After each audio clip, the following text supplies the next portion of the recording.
Remember, there are no rules in cooking. Taste this. Hi, welcome to Taste This TV. I'm Chef Joe Ciminera. Great show for you here today. We're here at Benares Restaurant located in New York City. Now, Benares is probably the oldest city in India and known for their incredible classic cuisine. Well, you'll find a little bit of that cuisine here at New York City, so don't go anywhere. Taste this. Well, here's our first dish, bari lamida. Now, this is an incredible way to actually cook lamb because I love the fact that the lamb chop is marinated and then placed into that really hot oven where they make all the naan bread, where they cook it, if you've seen it. Forms the naan bread, puts it over that round sort of pillow and off to the side. Well, this is how most of the meats, if not all the meats, get cooked at this restaurant, where they're on the skewer. Their chicken, their lamb, right in there. Heats it up pretty nicely, and then he puts it in a dish that you see for finishing sauce. Add some more herbs and stuff like that, and what you get is a really nice coating here. And you're definitely looking at about a medium cook on the lamb chop.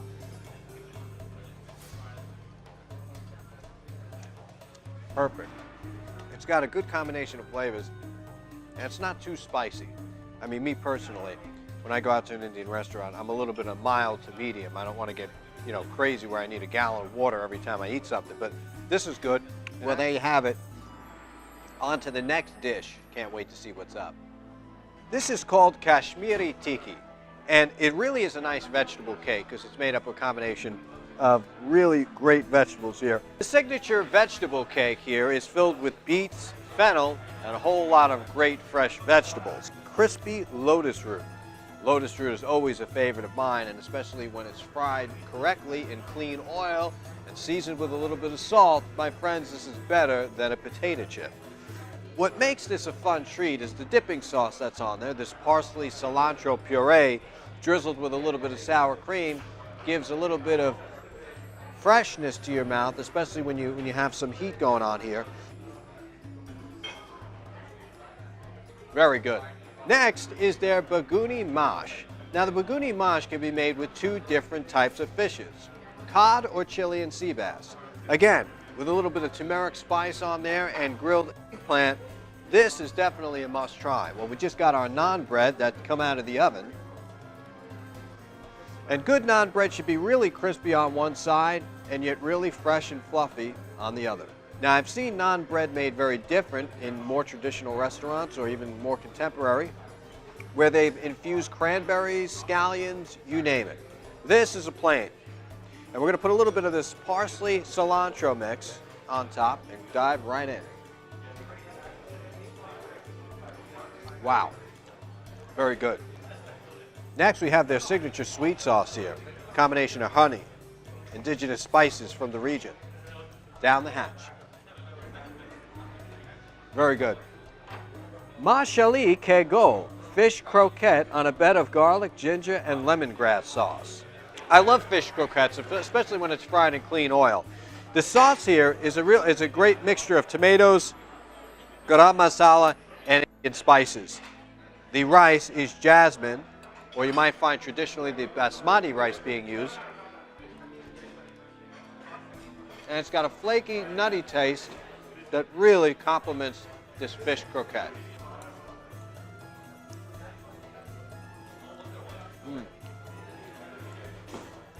Delicious. Well, that'll about do it here. I've enjoyed this wonderful, artfully presented Indian cuisine. But we're not finished yet, because I'm going to head back over to the test kitchen and whip up some more great recipes of my own, so don't go anywhere. Taste this. Okay, so welcome back. Today we got some great recipes for you to do, and as usual, I'm going to start the show off with going over some of the products that we'll be using today. Now, first we're going to talk about Garlic Gourmet here. You know, they make this garlic mesquite rub and many other flavors that are just incredible. It definitely takes the traditional garlic powder and throws it out the window because this stuff has got some kick. Now, walking over here to Georgia Olive Farms, this is definitely my olive oil of choice for this whole season. And I love the olive oil because it has a really fresh blend of first press cold olive. I mean, you could really taste the olive oil coming up through the nasal passage, which is really definitely a sign of good quality olive oil. So we're going to be using this as both a finishing oil and a cooking oil. Now, for dessert, we're going to be having my favorite coffee, which is Village Roaster, our Mocha Java. And, you know, in preparing our rice dish that we're going to be doing today, we needed a good pancetta. And today I've paired this with Volpi, which is, they're using their Volpi Pancetta, which is a really delicate blend of both great combination of fat combined with pork. And if you look there, it's a nice medium grade where you're not getting too much fat and not enough meat, etc. So now going over to Montchevre cheese. Now they have a variety of different flavors. You know, in future shows you're definitely going to see me using their brie. Today we have their cranberry cinnamon. That's going to work perfectly with our rice dish. And of course something that's really unique that we're going to be using is Galena garlic. And they do something where they take the garlic whole, roast it, and they dehydrate it and slice it thin. It's perfect because you know, you talk about that you might open up your refrigerator one day and say, hey, I have no garlic. This actually can be reconstituted, and it's great because it's dehydrated and it'll last years.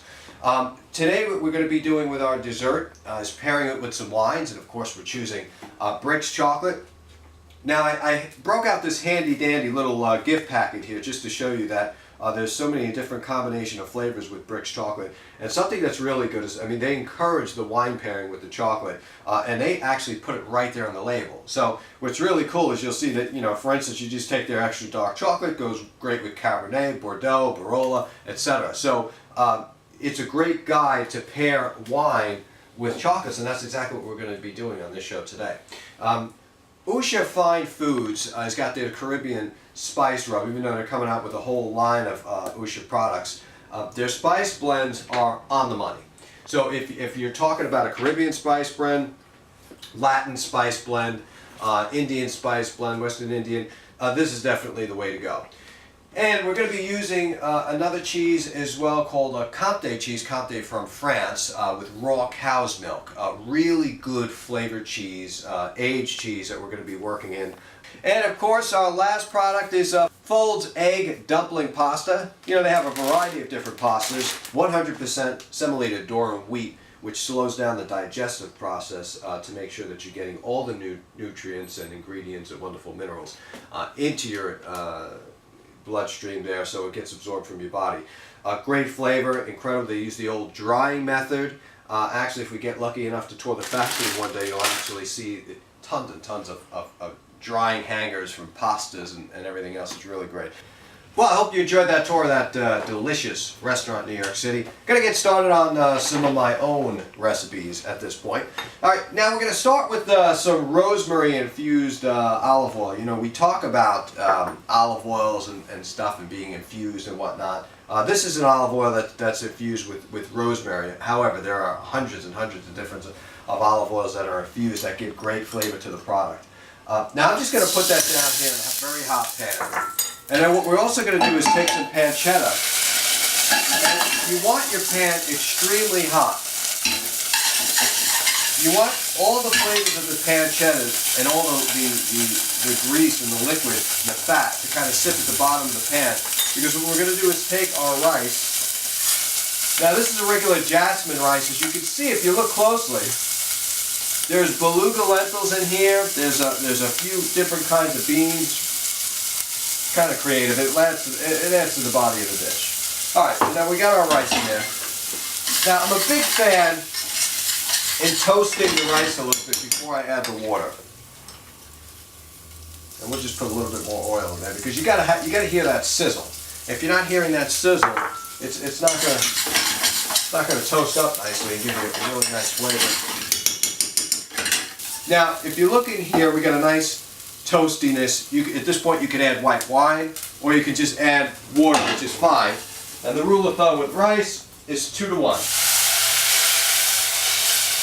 I've been doing this for a while, so I kind of get my eye in there. And of course you want to season it with a little salt, not too much in the beginning, but just enough that, you know, feels a bit honest. Okay, now I'm just going to leave that to sit. So we got our pan. Make sure you use a non-stick pan. Now we got a couple of things that are going on here. I have flavored oil, and this flavored oil is real simple, folks. You know, crushed black pepper, you know, crushed red pepper, thyme, rosemary, a little bit of oregano, and we got that in that oil, and I let it sit overnight. So this is a domestic prosciutto, which is made here, and what we're going to do is just take a couple of slices, because I don't know about you, I can't eat grilled cheese without a slice of meat on it. So, and I like something that's very salty and sliced very thin. First thing comes to my mind is a good quality prosciutto. And you know, you don't want to put too much, so what you're going to do is just give it a quick rough chop. That way it's broken up. That way it'll be easier when you cut your grilled cheese, that you can, you know, actually just kind of slice it and you won't lose it. Is when you're talking about making grilled cheese, I don't like to use the sliced white bread. I like to take a piece of Italian bread that's got some substance and just take the crust off. You know, just kind of, it's almost like a brioche. I mean, you could use brioche, you could use challah bread, you could use whatever to make this kind of grilled cheese. And it's a real simple, you know what I'll do? I'm just going to cut this down like this. So that's my 1/2. I just find you get a really good Italian bread that doesn't have that many airy holes in it. It makes for a great grilled cheese. Now, that's good. So now we have our 2 pieces of bread. Let's just even them out a little bit. Now, I'm going to get the wheel of cheese. And with grilled cheese, obviously you should cut a wedge of cheese to fit this. You don't want to use something that's so soft, like a brie, that's just going to kind of mold over the side of the bread and into the oil. So what we're going to do is cut a nice wedge of cheese here, right? And we're going to mold it, right? So we're going to take our cheese and mold it just like the bread. I'm telling you, this is going to be the best grilled cheese you've ever had. You could use Gruyere cheese as well. So we're going to put that like that, and we're going to take our prosciutto and put it over the top. We're going to take our bread, give it a squish down a little bit. That's fine. It's going to come back up. Make sure you get everything in there. Now, non-stick pan is preferred. Take a little bit of olive oil, first cold pressed. We talked about that at the beginning of the show. Now, at this point, I'm going to take a little bit of Western Indian spice and put it right in the oil. It's now in with the oil. You're going to take the bread. Now, with grilled cheese, you're going to need a good dipping sauce. Now, I have this chunk of tomatoes, these fresh tomatoes I've actually deseeded, crushed, spent the time this morning for you people because I love you and you watch the show. And we're going to take this flavored oil here, crushed red pepper, black pepper, thyme, oregano, you name it. We're going to put a little bit of Western Indian spice in here too. Just a little bit. You don't want to overpower it. You have it from there. You know, you talk about like putting too much in a dish kills it. And then your salt. This grilled cheese goes great with dipping sauce, right? We're going to grab a plate. We're not ready for this now. We're just going to set the plate on the side. And we're going to mix this up gently. Now, you know, you could have had a hot soup with this, you know, hot tomato soup in New York City, right? Half a grilled cheese, hot tomato soup, perfect lunch in Midtown Manhattan. But we're not going to do that. We're going to stick with our tomato sauce here, and it's going to be cold. Now we got a cold tomato sauce. Now look at the texture of this thing. You have the oil in there. I mean, oil gives so much body to tomatoes. So we're going to leave this right here. We're going to shut off our rice because I had that big puff. When there's big puffs on the lid, means there's no more water in there. It's evaporated completely. And if you look at that, I'm going to stir that up. Absolutely no water. All right, little tricks of the trade. Now, we've shut it off. I want it to be hot. I want it to rest. I want those flavors to marry inside of the rice. We're not finished yet. Over here, we're looking good. As you can see, the cheese is... What I'm going to do is actually move this onto its side now. Now, look at that. The grilled cheese, you can do that. So, I'm going to move it to the side. And I'm going to get an incredible crust on both sides of this as well. Add a little bit of oil. I'm going to take my tongs.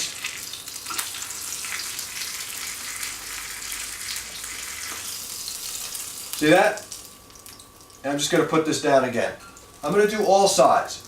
Because with me, grilled cheese isn't about the cheese completely melting and oozing off the side. It's about it being a nice chunk of cheese. Now, So here you have it, looking great, right? So what we're going to do is you always cut the top of the bread first, because you don't want to smash the cheese. And you go down. And as you can see, we still have the cheese intact. It's melted around the sides. That to me is a grilled cheese. We'll take our sandwich. And now we have some delicate microgreens that we can actually put in this too. Now, microgreens now coming seasoned. When I say seasoned, they're genetically modified to where you can have this taste like a peppermint. You know, in this case, this is midnight basil.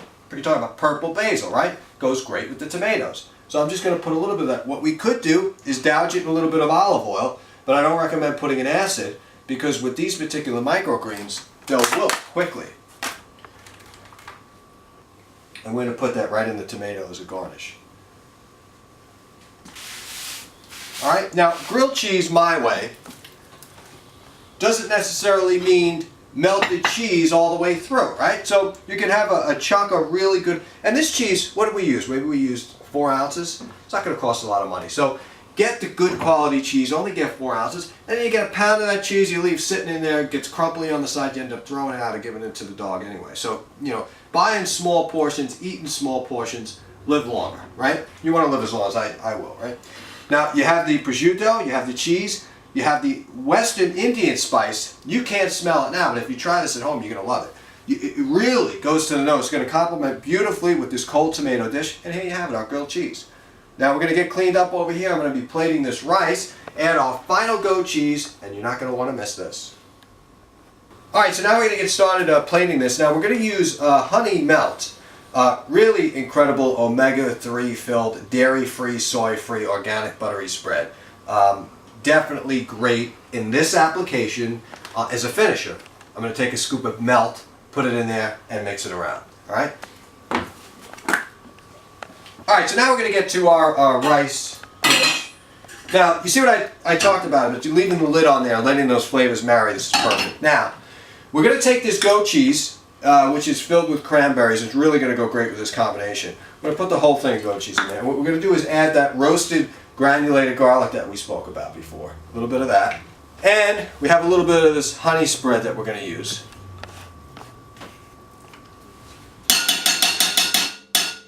And we're going to mix it around. And be sure you kind of break up. Oh wow, this smells so good. Really good. The combination of the garlic, the cheese, and immediately those cranberries, because that's like a cinnamon cranberry goat cheese that you got here. So really, it's going to marry well with the nuttiness of the lentils. You know, you don't want to overpower things. Make sure that, and this is a PVC pipe, but you could use food rings that they sell. Since nobody else is going to eat this, it's just me for presentation. I kind of whip this out because when you're doing stuff like rice and you want to get some fancy every now and again at the house or, you know, with some friends, you know, this is perfect for molding. So what we're going to do is take a little bit of the rice and put it down here in the center of the plate. Very nice. Okay. Now we got our rice, right?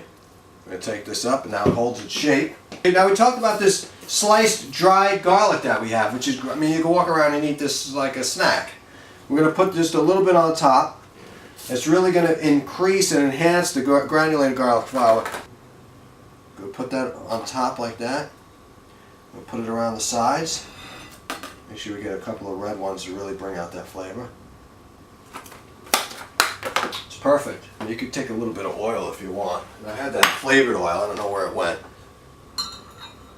I mean, you could take a little bit of first cold pressed olive oil and just drizzle it around the side. That way it really just brings the dish out. It gives it a little extra fat as well, but a healthy kind of fat in there. And here you have it. So I'm going to go on to the last dish, which is a steak and blue cheese dish that you're not going to want to miss. So stay tuned. So if you haven't tried steak with blue cheese, you are missing out. But I will add, steak and blue cheese mixed with goat cheese is even better. Now, to get a good goat cheese mixed with blue is almost impossible. I found one. So now what we're going to do is take some red potato, some people call it new potato, Some people call it peas, whatever. It's a potato that doesn't have much starch. It's a high sugar potato, which means it's going to burn quicker than another potato, so make sure you slice it thin. And what we're going to do is just slice a couple of thin pieces of potato, and we're going to put them down in the oil. We're going to take some salt. We'll take some onions too. Put them on the side. Take a little bit of our dehydrated garlic, which is going to add flavor, but also give it a nice crunchy taste. We're going to take some Western Indian spice rub, put it all on the plate, and submerge it completely, all sides. Now this is a New York strip steak, got some really nice marbling on it, and this is about a 3-ounce piece, which is enough for one person. Okay, this is good. Take that in, go down with a little bit more oil, get this hot, and we're going to put our steak. Nice mid-rare. Now right now the steak is cooked down about 1/8 of an inch now. So we're going to do a 1/4 inch on each side. Take our steak and lay that down like that. And you don't necessarily have to go back in with the blue cheese and the potato. You could, but what I'm going to do, and you see what I was talking about that garlic? That's a winner. Alright, this is good stuff. Now we're going to take our blue cheese, and we're going to do a couple of things. We're going to put chunks of it around the potato. Oh man, I'm telling you, this is a winning combination. Winning. I may not even cut this steak. Should I cut it to show you? Yeah, maybe I should cut it. Alright, because I love the way it looks. Once I cut it, the blood is going to bleed into the potatoes, but whatever, I'll just show you how good it looks when it cuts. Alright, so now what we're going to do is lay our plate here, and you see we combination of blue cheese. We're going to take our steak, cut it down at perfect mid-rare. Okay? Perfect. And we're going to leave our beef. Actually, we're going to stack that baby. We're stacking. Okay? I'm going to stack the beef. This is one of those signature dishes that you don't need a heavy sauce with. So it's just, you know, it's real simple. Potatoes, cheese, put some microgreens, the old spinning trick so they don't go anywhere. Spin them, put them on top, and there you have it.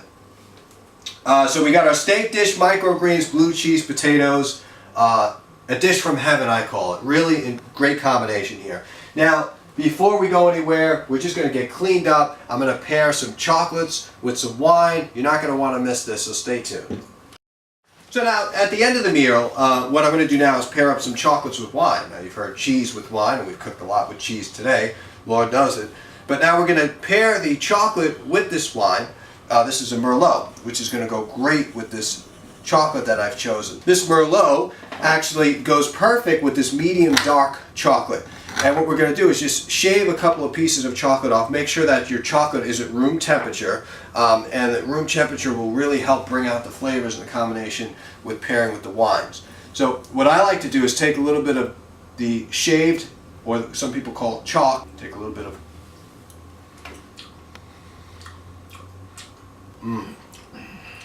good by itself.